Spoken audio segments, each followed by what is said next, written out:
Welcome to the Thought Leadership Podcast, where we share insights on how you can become the go-to thought leader in your niche. I'm your host, Alejandro Sanoja, founder and personal branding consultant at Latin Empresarios, and today our guest is Erik Jacobson. Erik Jacobson saw the power of podcasting firsthand after cold tweeting his way into projects with successful podcasters like Tim Ferriss. As CEO of Lemonpie, which is a podcast PR agency, and Hatch, a podcast editing and strategy subscription service, he has now helped over 200 brands use podcasting to build brand awareness and trust, generate qualified leads, and drive revenue. He grew Lemonpie from 0 employees and $0 in revenue to a team of 11 and 7 figures in revenue, completely bootstrapped with zero paid marketing. He has also grown Hatch from 0 to 50 plus customers in 18 months. Erik is passionate about the power of podcasting for businesses and brings his deep domain expertise and experience and perspective to every conversation. Well, Erik, it's so great to have you on the show to have this conversation. And I wanted to start at the beginning because I saw that the praise that you're getting for this on your website is very specific, and that's where I wanted to start. How did you create the outreach strategy? Because it's definitely one of the best that I've seen, if not the best. I get a lot of people reaching out to have a guest on the podcast or for many different reasons, and that was such a breath of fresh air. So please share with us, how was that created? Thank you for the kind words. And yeah, I mean, honestly, when I started the company and as a byproduct created our outreach strategy, I had never come from a background of doing outreach before. I had never been in PR. I had never been in sales. I had never done outreach. And so I actually think that was an advantage because I thought about it just from first principles. Like, nobody taught me the way to do it. And sometimes when those things are passed down, there's bad habits that are passed down. And so instead, what I did is I just reverse engineered. If I were the person receiving this, what would I like to see? And what would I think is genuine? And so what I did was created sort of a blueprint to be able to do that. But what was required to do it and what is required to do it, it's honestly not a secret sauce. And we can talk about the different components of the outreach. There's no magic formula. It truly is just being willing to put in more effort than anybody else. Most people, when they do outreach, they're thinking about themselves and they want to spend the least amount of time possible, but at the same time, they expect the biggest results. And those two things are counter to each other. So instead, what I think about is, and what we think about and how our strategy is developed is the person receiving this, what is something that could help them?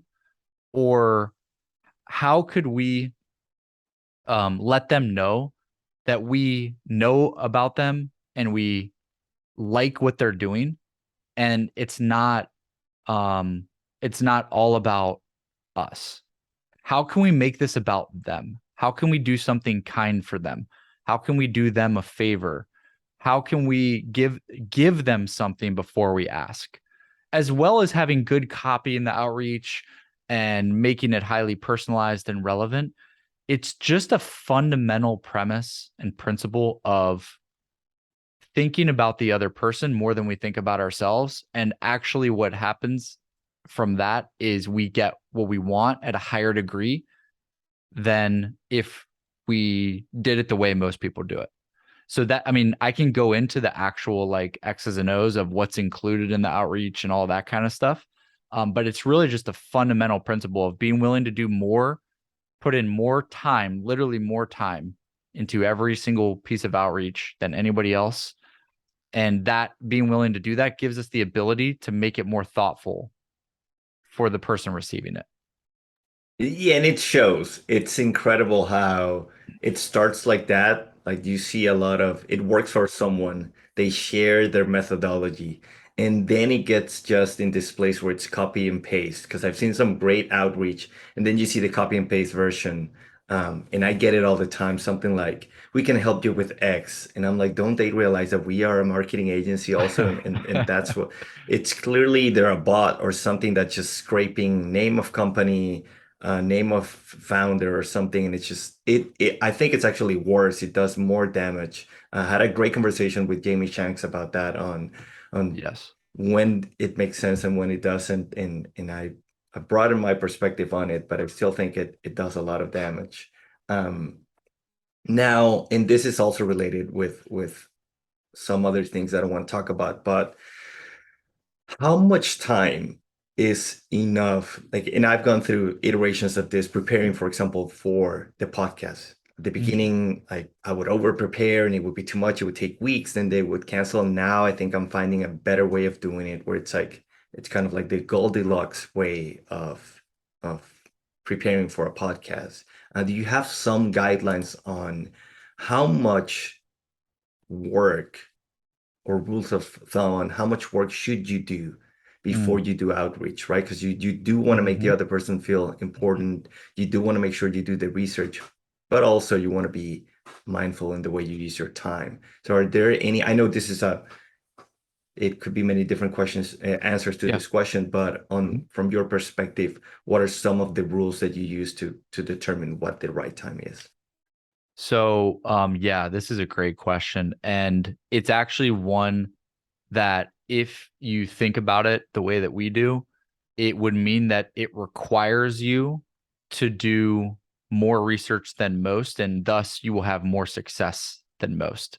And what I mean by that is one of the key things that we think is a requirement is having listened to some or all of episodes of the podcast you are pitching. It is funny to even say that as like it's a thing that should be required, but it is true that most don't do that. It's because they have a list of 100 shows, and the shows are in the marketing category, and most of them the people have never heard of outside of just doing research to build this list of shows, and they don't feel like spending the time to actually go one by one through each show and getting to understand the nuances of each one, including hitting play on episodes and actually listening to the podcast. And if someone were to do that, which we think is the right amount of research, um, they would give themselves a superior advantage than anybody else, because they would be able to say things in the outreach that only somebody who actually knows intimate details about that show would be able to say. It's so easy to fake personalization. You can fake personalization by saying, hey, insert name, loved your insert last episode title. Like that is so common that it's literally white noise at this point. But being able to reference something that was at minute 38 of the episode that was 5 episodes ago, and then tie it to one that was 2 episodes ago, and tie that to your life as the person pitching, that is harder to do. And it shows the host that you actually know, oh, okay, this is an insider. This is somebody who cares. And it'll set you apart. And the reason why most people don't do this is because they think it doesn't scale. And that is true if you were thinking about cold outreach in the way that it's thought of mostly in sales outbound, which is, let's say your total addressable market is 5,000, 10,000, 20,000, 30,000 companies. If you were to do this level of research on each company, um, with qualitative data to this degree, it would actually prevent you from being able to reach out to enough of them to actually get the momentum that you want. And because the total addressable market is so large, it would actually kind of hurt your strategy. So I understand where that concept is coming from, but the problem is if you apply that concept to podcasts, where in most cases we see at the most there's going to be like 200 good podcasts for you to reach out to. Every single one is important. And so if you apply the um, high quantity strategy to a low quantity total addressable market, and you apply no quality to it, you're going to run out of shows very quickly, and you will have ruined your chances with most of them because you did not apply quality, and you run out fast. Whereas if you've got 50,000 possible prospects you can reach out to, that's going to last you a long time. But if you've got 200 shows, you're going to run out quickly, especially if you're pitching the same templated cold email, pitch to everybody and not applying any personalization to it. Yeah, and I think that even when you know that, let's say, for example, there's a research team or someone that is providing the insights, you can tell when someone really, even if it's just one show, right? Like listen to one episode, like look at their list, find one that it's interesting for you. You don't need to just listen to do the research. You can actually learn. And yeah, exactly. I try to do that. And you just mentioned that you don't need to lie and say, I'm a fan of the show. I've listened to every episode. You can just say, hey, I listened to this episode, like you said, right? Like, and like this part about this and that. And that alone, I know, for example, a lot of politicians, and I think that, I don't remember where I heard it, but it's the Dalai Lama that has someone going around telling them their names of people. Yeah. And even though you know that that is happening, at least they have that person, right? At least they making the effort to try to make it as personal. So I think like the value is in understanding that this person made the maximum effort possible that they could do in their time. You of course, you cannot ask the Dalai Lama or any other big politician or big personality to spend all your time getting to know you, but the maximum time possible in their life to get to know you. I think that's a great point. I have many more questions about that podcasting and all of that good stuff. But before we get into that, I wanted to touch on this, which by the way was provided by Claudia. So thank you very much. I want you to tell me the story about the cold tweeting your way to working with Tim Ferriss, because I did something very similar. My Instagram account had the biggest growth ever because Tim Ferriss reposted 2 of my posts. Amazing. And that made it grow like crazy. So I wanted to hear so cool. your story on how to do it on Twitter. Totally. Yeah. So this was when I quit my job back in 2014. I wanted to create a business or work in the podcast space because I loved podcasting. And I'd been listening to Tim's show for a long time and really respected him and thought to myself, how can I possibly work with Tim? And I had read a few folks who were able to figure out a way to work with Tim and things like that. And I kind of studied it. And what I realized is he's got thousands of people pitching him all the time. I can do stuff for free for you. I can do this. I can do that. And I'm not going to stand out at all if I do that. So, and I likely won't get a response if I email him. So I thought the best way to do it would be to tweet him, and not a DM, but a public tweet, but just to him with the work I had already done for him as a link. And so what I did, my insight for him was his episodes were like 3 hours long, and I would listen to them while I was traveling because I traveled a lot, and I was driving. I wasn't able to take notes. I wasn't able to really like reference the stuff. And there was so much stuff packed in each episode. And I thought, what if you repurpose that into really curated written content, either blog posts or ebooks or something like that? And so what I did is I took his Kevin Kelly episode where he interviewed Kevin Kelly, and it was about 3 hours. And I went through and I basically created an incredibly curated, thoughtfully crafted blog post from it of all the insights, all the lessons, all the references from that. And I put it on a URL. And then I tweeted Tim and I said, hey, Tim, I did this. I think your listeners would love it. Let me know what you think. And he saw it, clicked the link, went through it, and replied and then DM'd me and was like, this is amazing. Let's talk. And we ended up working together. I did that for a bunch of his other episodes. And ultimately what him and his team decided to do was create the book Tools of Titans. If you remember that book, which was essentially repurposed material Yeah, it might be. It's probably on your shelf somewhere. Yeah, exactly. So that book is basically reference material from his podcast episodes. And so I'm not saying I created that idea for him at all. But some of the research material I created from his episodes, I think he was able to reference and use for the creation of that book.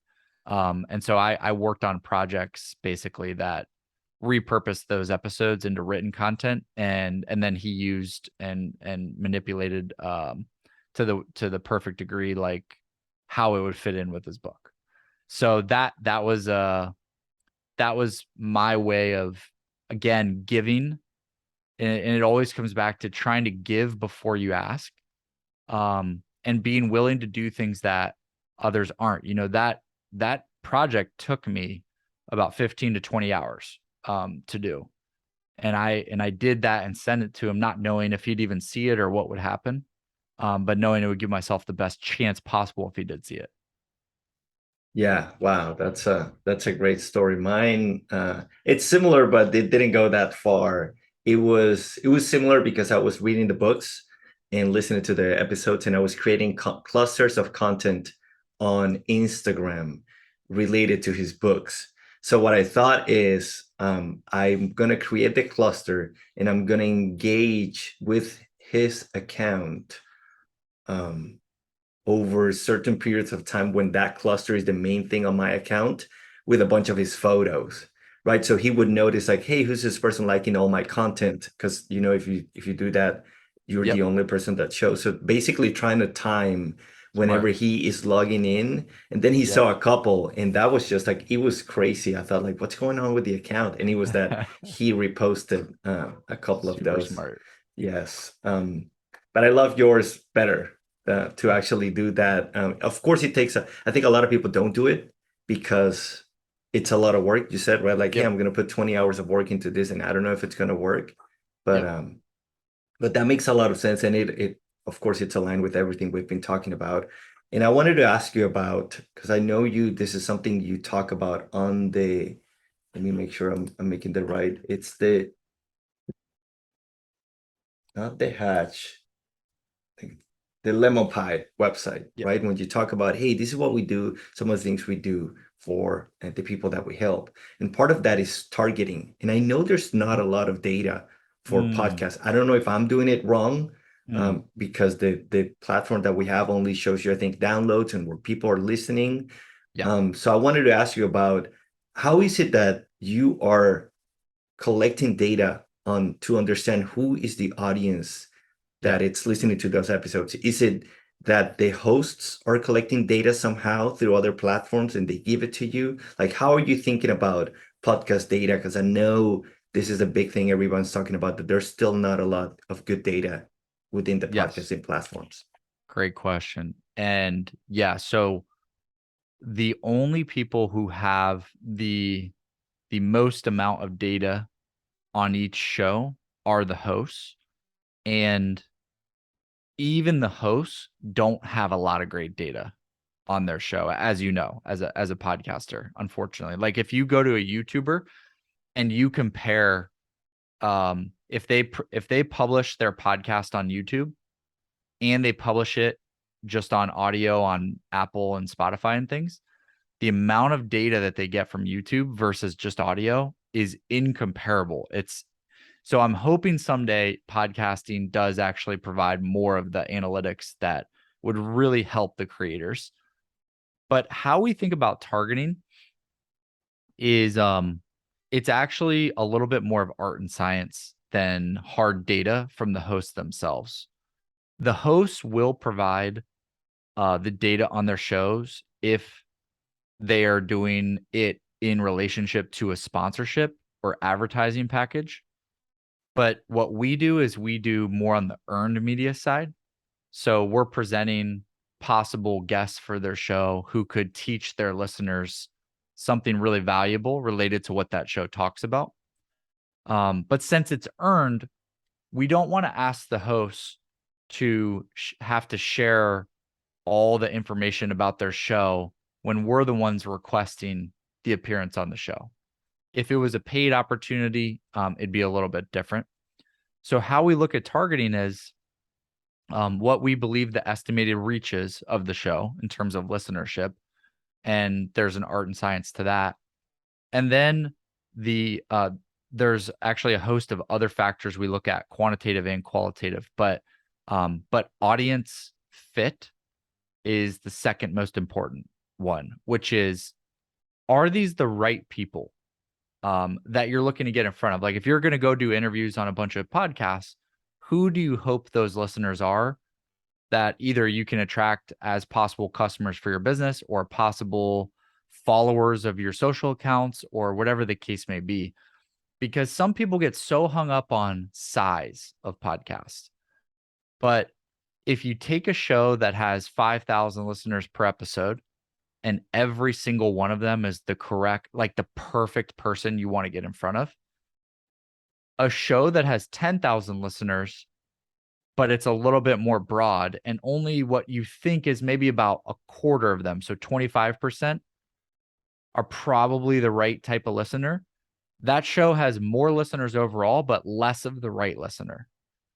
And so you have to look at those things together to understand, like, what is the actual impact? It's more of an impact than it is of like size alone. And then there's other things, of course, like professionalism of the actual production, caliber of past guests. Do they have other social media accounts or newsletter or publish on their website? And all of these other things, and they all kind of come together to get a bigger picture look at like what that opportunity is. But like, truthfully, in my opinion, if you're looking to get in front of a certain subset of a market, you should just find every single show that has positioning related to that and try to be a guest on it. And it actually not be so picky. It's harder for some executives to not be picky because they're incredibly busy, and doing 5 podcast interviews a week is challenging, but you can actually bring in other team members maybe and share the load. But in an ideal world, my honest opinion is, if there's 100 podcasts that reach the type of person you want to get in front of, you should actually try to be a guest on every single one of them. And the reason is, you'll be able to blanket the ecosystem, because a lot of listeners listen to multiple shows in a category. So if they see your name on all of the shows that they listen to, even if they don't listen to every single one of your episodes on those shows, they will see your name, and the repetition, reminder. And maybe the 4th time they see your name, they're like, okay, I got to check this person out. It's the 4th time I've seen it. Let me listen. And it's that adage. It's like, look, it takes like how many times for somebody to take an action, for them to see an ad or see a thing and then take an action. And oftentimes it's multiple times. And the same concept applies here. So I know that's not possible for everybody, but that is honestly what I believe is the best approach. Yeah, and you mentioned a great point there, which is just going to all of them, and of course with that approach, because I think the value with the 2 things that you're saying, right? You have a super mindful approach, and then going to all of them. It's not only the value of the interview, but the relationship you build with the person doing the interview, right? Because if you do it in such a mindful way, that is going to be super memorable. And in that same line of thinking, I wanted to ask you, because I've been on this side, and every conversation is a new conversation for me. But I've seen a little bit of the other side. For example, I've seen Matthew McConaughey when he was promoting his book. I've seen Jordan Peterson in several different interviews, and other people that don't come to mind, but I know it's probably the same, where you see that there's some best hit stories that they repeat all the time, right? And I know that's, at the beginning, I thought that was kind of like tricking the audience, but then I began to understand that it's actually serving the audience, because you have such a good stories. It's a typical, hey, grandpa, tell that story again about that time, that the story is so good that you just want to hear it, kind of like a good movie. You want to watch it again and again and again because it's so powerful. So I understood, no, it's actually serving the audience because you're preparing, you have some good stories. And I know you help train people to stay on message. Now, the extreme of that, it's the typical politician where they ask a question and they're so skillful at saying something and then derailing it to whatever they want to say that has nothing to do with the question. I think that's a wrong way to do it. There's a right way to do it. And there's, of course, those moments when the person shares a news story. I think it's Cal Fussman in his podcast that talks about when you ask a great question, you can create a whole new conversation. So how do you train people? What are your recommendations to find the balance between all of those extremes, right? Like, don't be a politician that you're just telling your points and that's it. Don't just wing it because you want to have some really good stories in something that people can be memorable for the audience. So what are some, I know this is a huge question and topic, but what are some insights or steps or recommendations that you would make to someone who's preparing to go on a book tour, on a podcast tour, to achieve that balance? So great. This is definitely a big topic, and it's a really important one. There's a few things I'd say. First is that the most successful people and companies that own their categories are the ones that repeat their point of view forever. And they don't get tired of repeating their point of view. And the reason why is because every new person, so there's two people you're serving, the people who already know about you, and then the people who are finding out about you for the very first time. And so the people who are finding out about you for the very first time, they're obviously hearing the message the first time. And it's your core messaging that you've thought through, that you believe in, and that you know works. So that's obviously a no-brainer for you to share that with people who have never heard it before. The question, though, and where some people may think that it gets problematic, is if people have already heard it and you're sharing it again. Do you reach a point of saturation of the message? And from what I have studied of the companies that do this the best, is the answer is no. And the reason why is a lot of people want to feel like there are other people who believe the same things as them, or they've taught them something and now they are they believe the thing that you've said. And so they feel a part of your mission, essentially. And so maybe they will go listen to all of your interviews on these other shows. But if you repeat the same story, they're sort of your super fans. Like if they are listening to, if they're if you're going and finding 10 shows that Matthew McConaughey did and you're listening to them all, you could probably consider yourself a super fan at that point.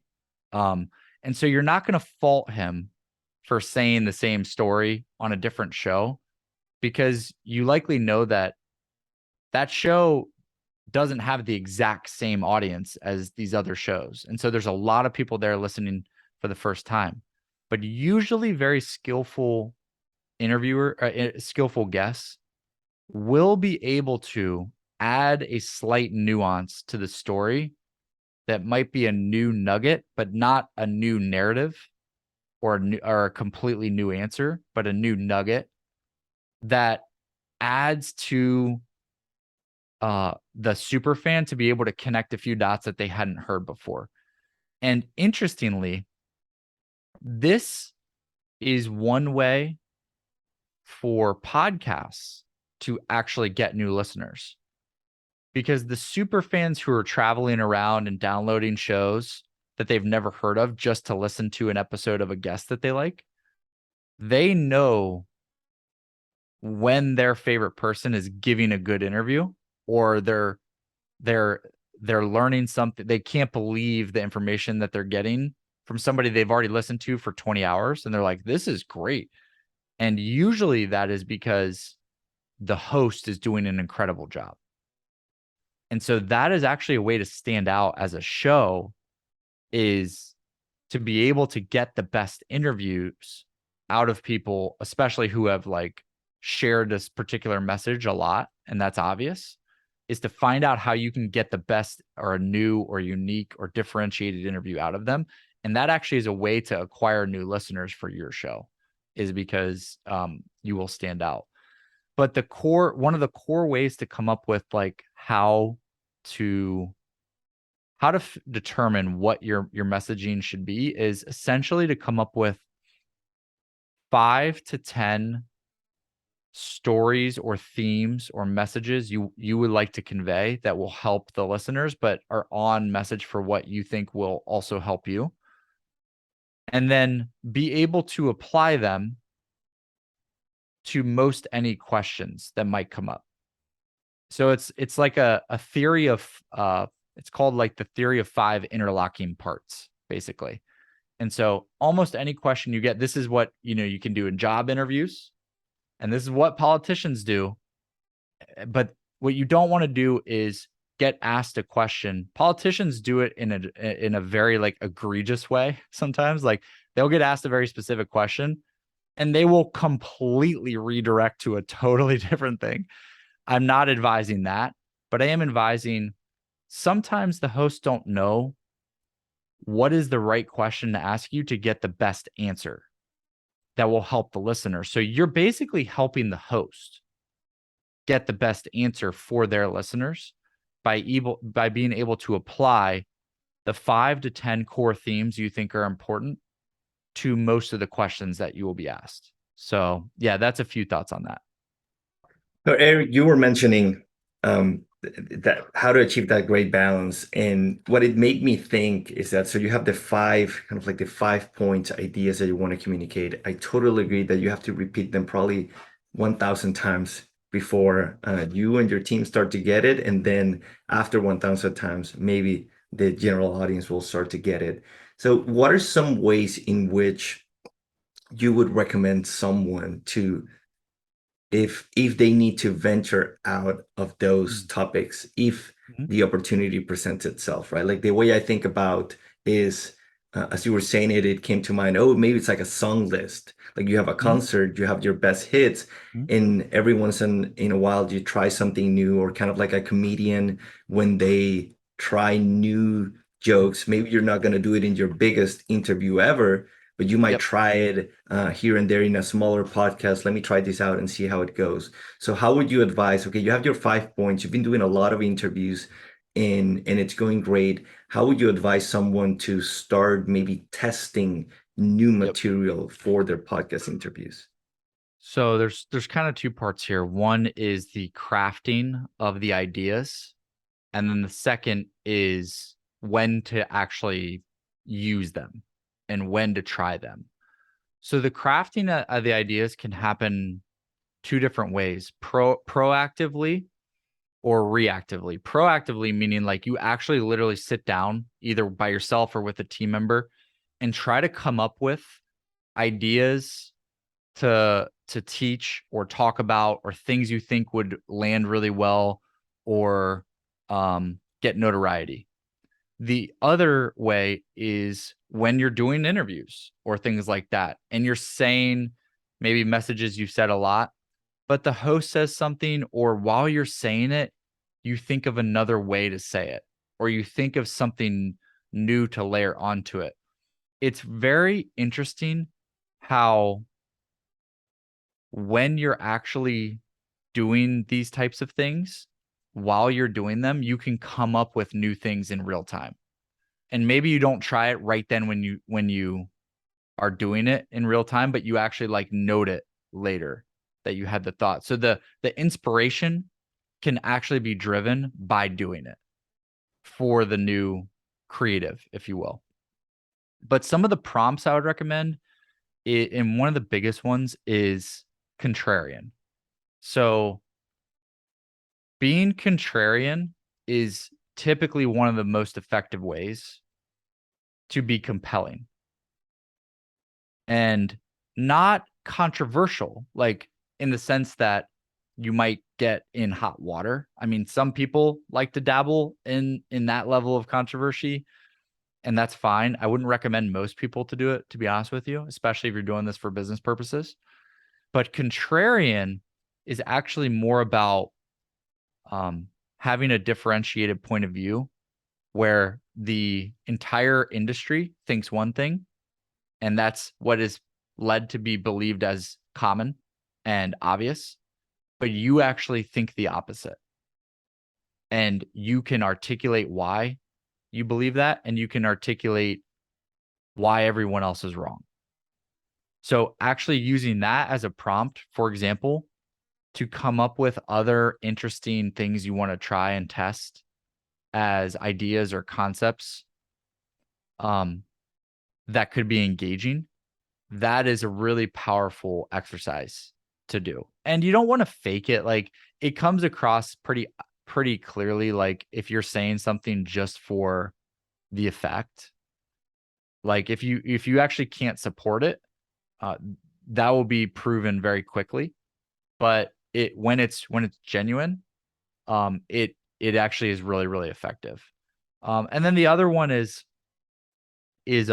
experiences.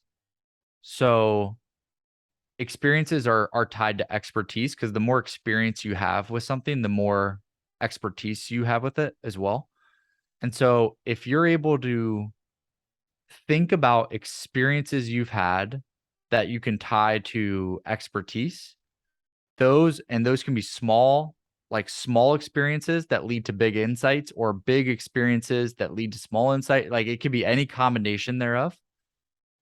Those things are really good too, because people don't usually remember like facts and figures. They remember stories. So if you can relate the things you want to teach to stories, ideally they're firsthand stories, i.e. experiences you've had, it will be more memorable.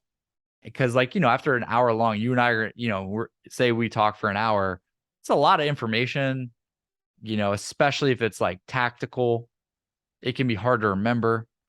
But if I tell a very interesting story about pitching Tim Ferriss, they might remember the tactic a little bit more. And so that's an example on just some prompts you can use to come up with these things.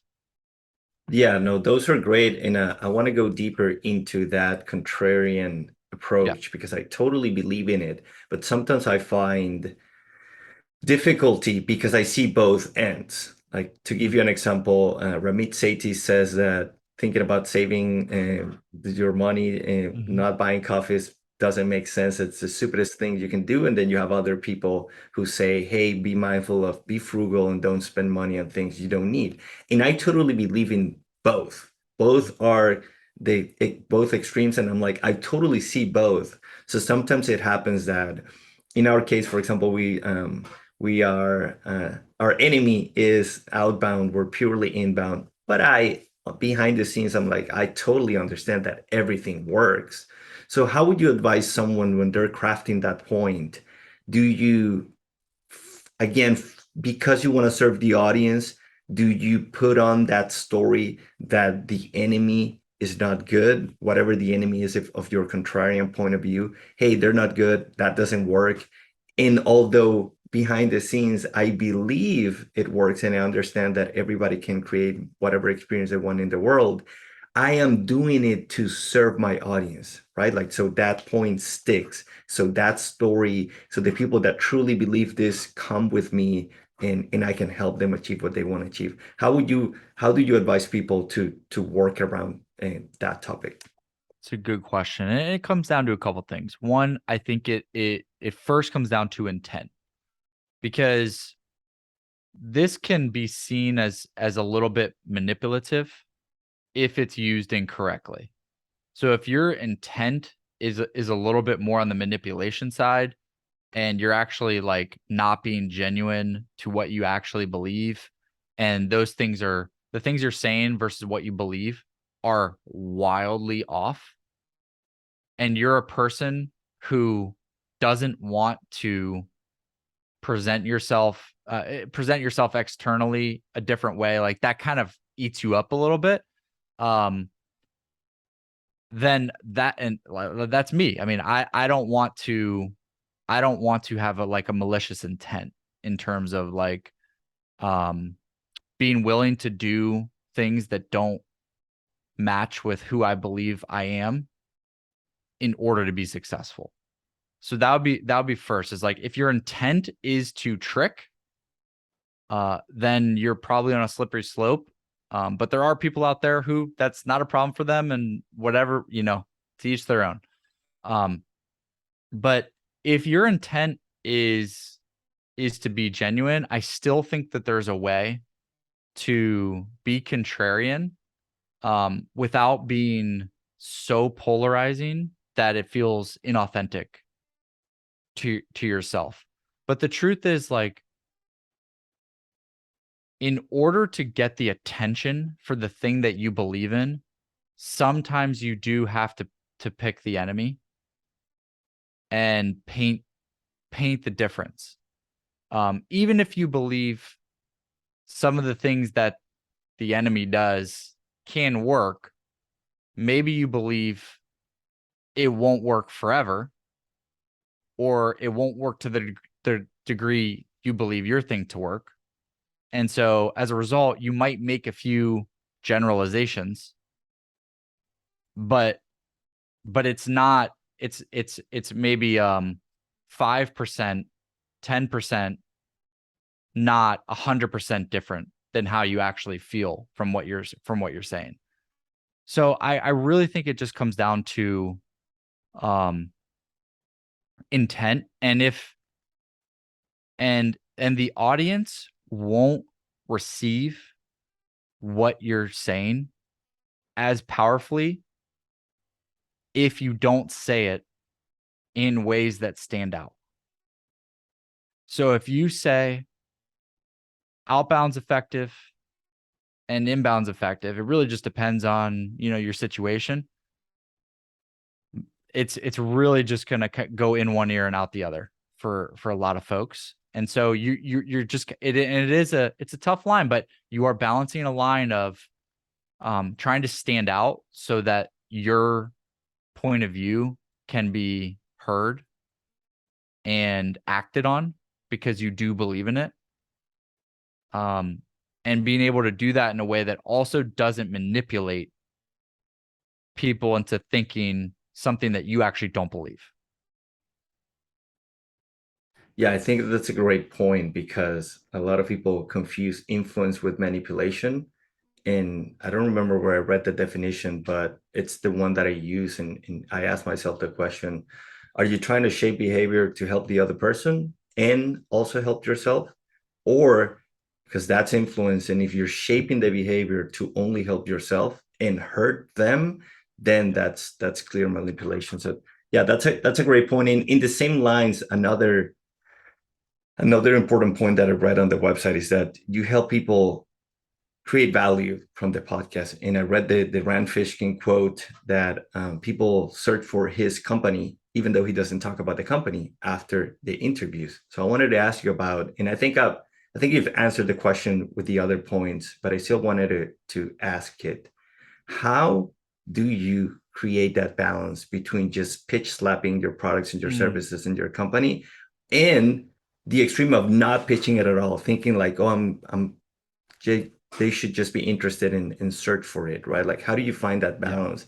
Yeah. I imagine it's connected to what you said about telling good stories, but could you please expand on how is it that we find that balance, so that we're doing podcasts, we're sharing insights, it's all value for the audience, but at some point it also translates into value for the speaker or the company? Yep. So I think my recommendation here is a hybrid, which is essentially to never be the person to bring up your company in an episode or an interview. But if it comes up because the host wants to talk about it, or it's related to questions they want to ask, don't hide from it either. But 100% never pitch at all during the interviews. The goal is literally, when you show up to these interviews, is to be the best episode that podcast has ever had in terms of value per minute that the listener can take and implement in their life or business or career without ever having to talk to you or engage with your company again. And all of the good things will come as a byproduct of that. But the way you can ensure that is by what you are presenting yourself as being able to teach. What I recommend is the shows you pitch and the things you position yourself as being able to teach when you pitch those shows should be related to what you do, but not about what you do in terms of like the service lines and different things like that. Like it needs to be about if someone were to do what you offer, but they were going to do it on their own, how would you recommend they do it? And that will naturally drive the conversation to be around the thing that you are an expert in and have built a company around. So the conversation will be around that, not like totally about something. Like you and I are not talking about golf right now, for example, so like it's related, we help people get interviews on podcasts and we're talking about podcast strategies right now.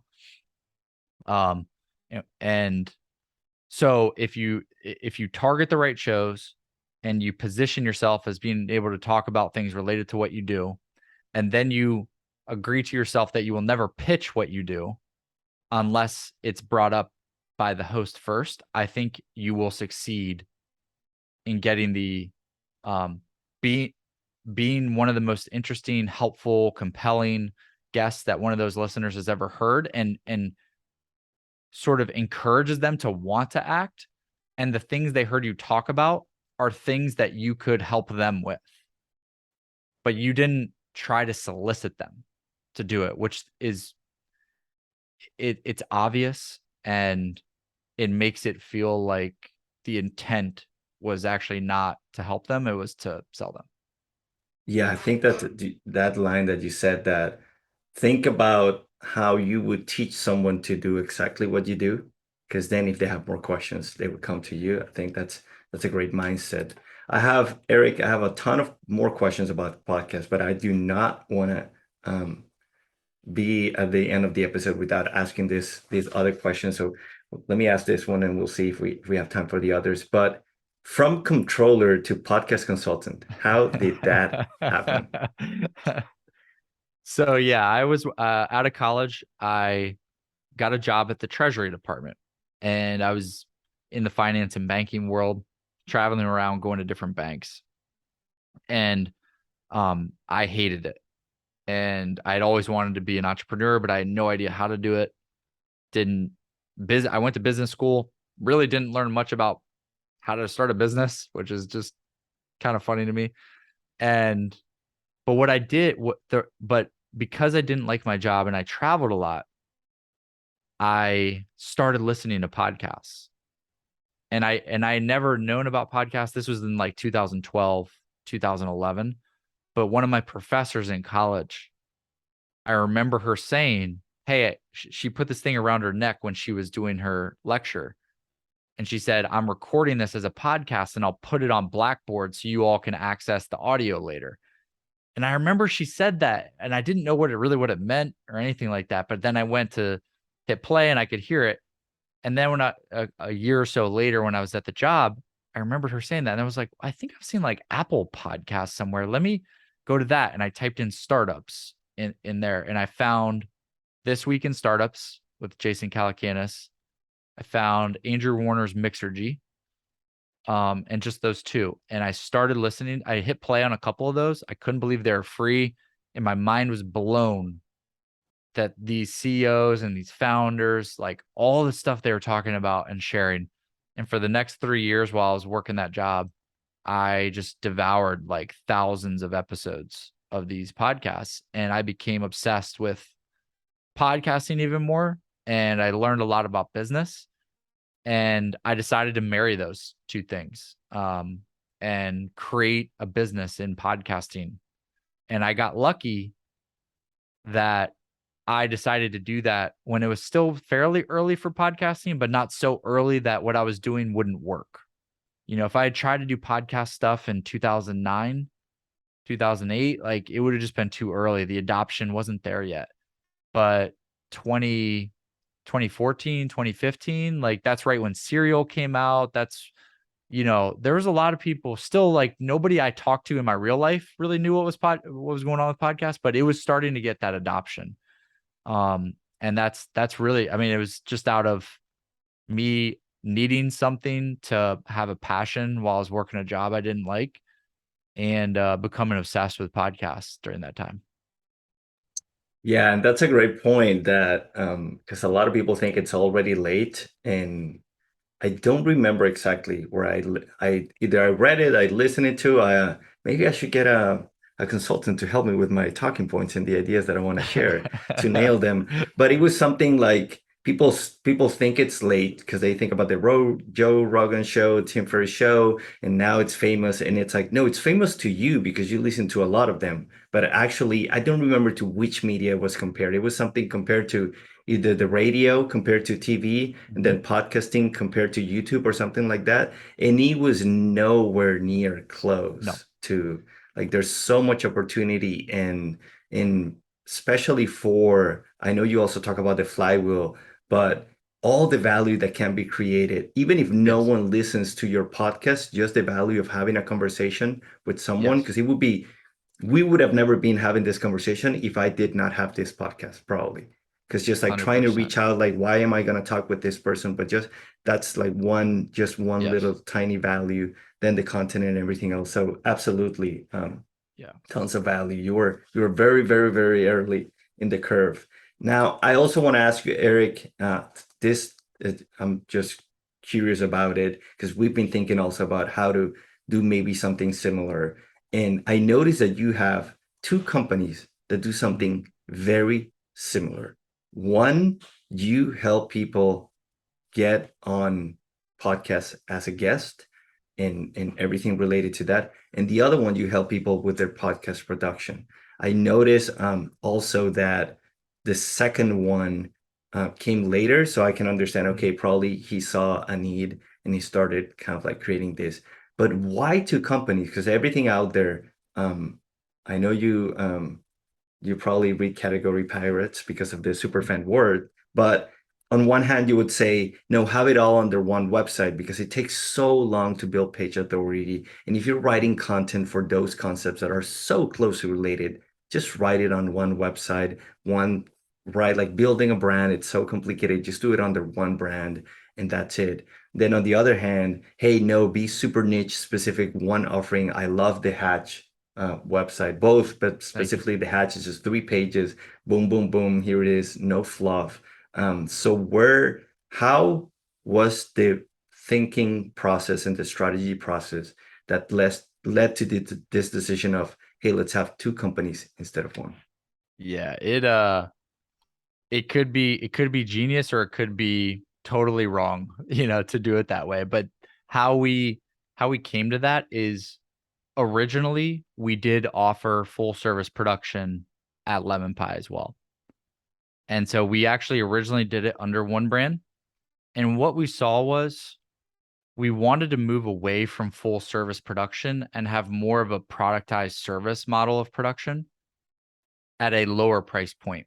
So Lemonpie is more on like the premium end of the market, and Hatch is more the entry level pricing end of the market.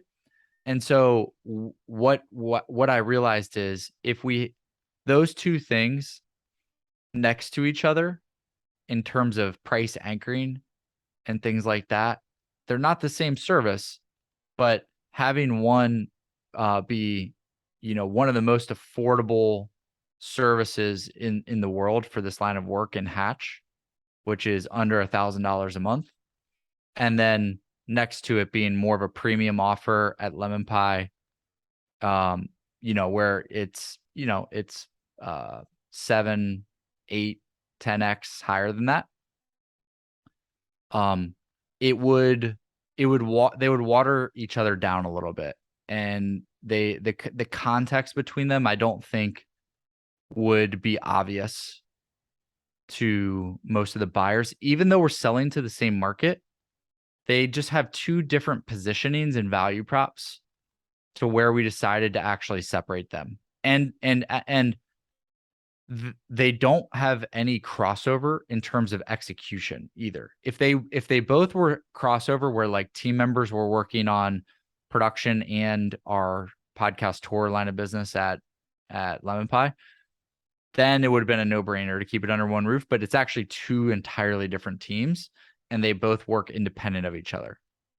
So we decided to split it up for those reasons. And yes, it is a longer road to build the brands for both. But the cool thing is, we now have like two opportunities to build awareness in the same industry and cross promote to each other. So like any of the awareness Lemonpie has can also provide byproduct awareness to Hatch and vice versa. So instead of, one article spot on the first page of Google for a keyword, we could write now one for Lemonpie and one for Hatch and have 2 out of the 10 be for one of our companies versus one. So yeah, there's trade-offs there for sure. Yeah, well, I'm just one data point, an audience of one, but I would be on the side that it's a genius strategy because of for all those points that you mentioned. I was also curious. So is it that now, because I noticed you have a big robust blog and content on Lemonpie, but not on Hatch. Is the thinking behind that okay, what we're going to do now is that we bring the inbound through Lemonpie, and then if needed, since this is the premium brand, if you're here somehow doing your do-it-yourself research and how to research, if this is too high for you, then we just redirect to the other one while we think through how to actually promote the other one. Is that what's going on behind the Yeah, scenes? so basically we had 2 different kind of go-to-market strategies. Eventually Hatch will have a blog too, but yes, we're way further down the road on Lemonpie with that, and so we're ranking well for a lot of keywords that are even more relevant for Hatch sometimes, like how to start a business podcast is a keyword we're ranking for on Lemonpie. Like that's a better keyword phrase for Hatch. So to your point, yes, we will cross promote that way. But for Hatch, what we've realized is influencer and ambassador marketing. It is it's a better path, like as a first marketing go-to-market strategy for Hatch than it was for Lemonpie. And so we've done that where we've teamed up with different influential folks in the marketing space who have podcasts. We help them with their show. They promote us as the production team behind it and things like that. So we just slightly, because there's slightly different offers, having a little bit different opinions on how we should best market each as well. And then being able to, the awareness in whatever channels we get, cross promote. Yeah, that makes sense. Now, Erik, we've talked about many different things, but when people ask you, what do you do? What do you tell them? I tell people we help businesses build trust, affinity, and awareness with the people they want to know them through podcasting. And that's typically what I have found as the best way to describe what we do. And then it's like actually what we do. But the main point is your customers are listening to podcasts. And either you can create one of their favorite shows, or you can be a guest on one, or frankly, you could advertise on them as well. We don't help with any advertising, but those are the 3 ways you can get awareness on podcasts with your customers. And that's what we, devote our life to, is helping businesses do that. And is there anyone out there? I know we talked about the 2 companies that you run. Is there anyone out there who is a best fit? Like if you could handpick, these are the people that I want to work with, who would that be? So for both companies, we work with businesses. And primarily we've worked with the tech and B2B world for both businesses for the most part. But yeah, we specialize in helping businesses rather than like, there's a lot of great use cases for this medium. for authors or for freelance consultants and things like that. All great use cases, but we focus on businesses. We know that world really well. There are so many ways to get value from podcasting for businesses that don't require you to build a podcast that has 1 million listeners. And we know that world very, very well. And so that's why we've sort of perfected that. Well, Erik, like I said, I have 2 pages of questions, but I want to be mindful of your time. Anything else you would like to share with the audience? We will link to both companies, your LinkedIn page. Anything else you would like to share with the audience? No, that's it. Yeah. I mean, we're here. If there's anything I can do, I always love jamming with people on podcasting. So feel free to connect to us through either of our companies at hatch.fm or lemonpie.fm. Even just shoot us a note about anything you're thinking or any questions you have. We'll be happy to get right back to you. This is what we eat, breathe, and sleep like all day long. And somehow we're not sick of talking about podcasting yet, but but we love it. And I really appreciated this conversation. It was a lot of fun. Likewise, Erik, thank you for your time, for the insights, and to everyone out there listening, thank you very much for being here with us, and we'll see you in the next episode.